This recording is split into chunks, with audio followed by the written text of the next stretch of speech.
From the studios of Books in Motion, this is Kate Kurzweil reading How to Spot a Fake by Rachelle Paige Campbell. Now, let's begin with How to Spot a Fake. Chapter 1. Loveland Pettigrew smoothed a wrinkled scrap of paper on the sharp edge of the kitchen's butcher-block counter. A whiff of gardenia and eucalyptus, grandmother's custom perfume, released into the air.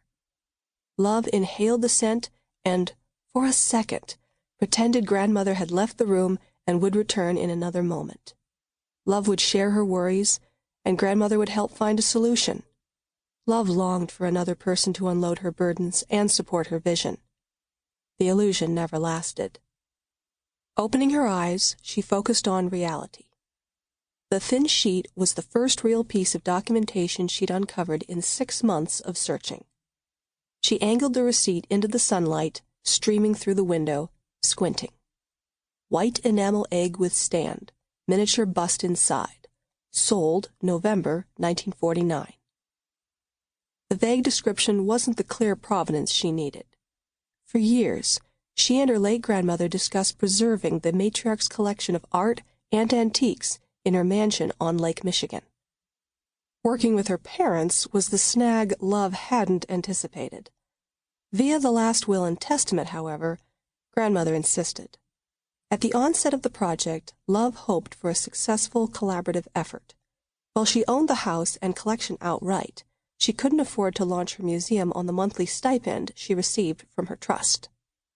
She either needed the trustees to approve a large withdrawal to fund the projects necessary for converting the dwelling into a nonprofit business and hiring staff, or had to operate her museum as an extension of the family's foundation, her grandmother's request.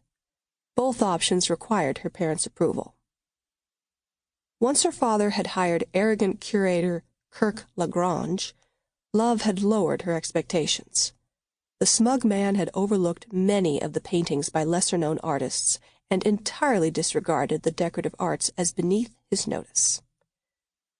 He had proposed a streamlined museum downtown, highlighting a select number of pieces. Charles, her father, had jumped on board without hesitation, curtailing Love's proposal. She scrunched her nose. In 7 days, on the Monday after Thanksgiving, she would present her plan to transform the Lake Forest mansion into a museum to the board of her family's foundation. To override her father's chairman vote, she needed the support of the rest of the members. Her best chance to appeal to the board was in proving Kirk's dismissal of the bulk of the collection indicated flawed judgment.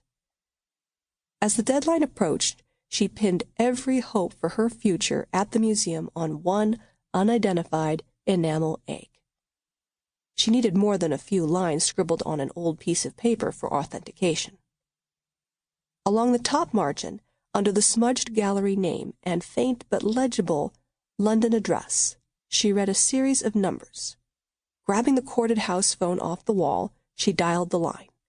Her bare toes tingled, and she curled them against the smooth tile floor.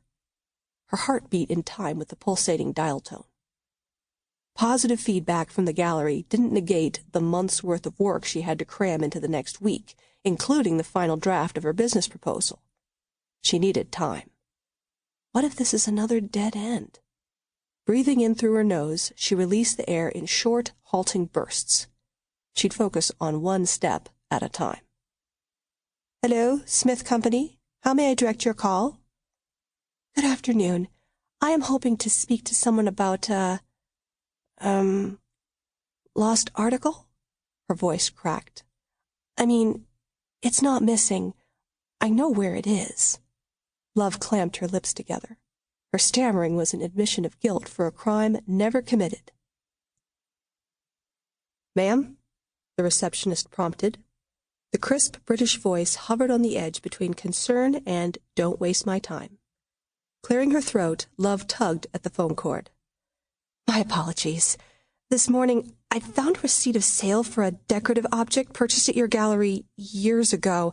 I believe the piece is very valuable. I need help with authentication. May I speak with someone in charge?" "Can you provide me with more details, ma'am?" Love caught her body. Sample complete. Ready to continue?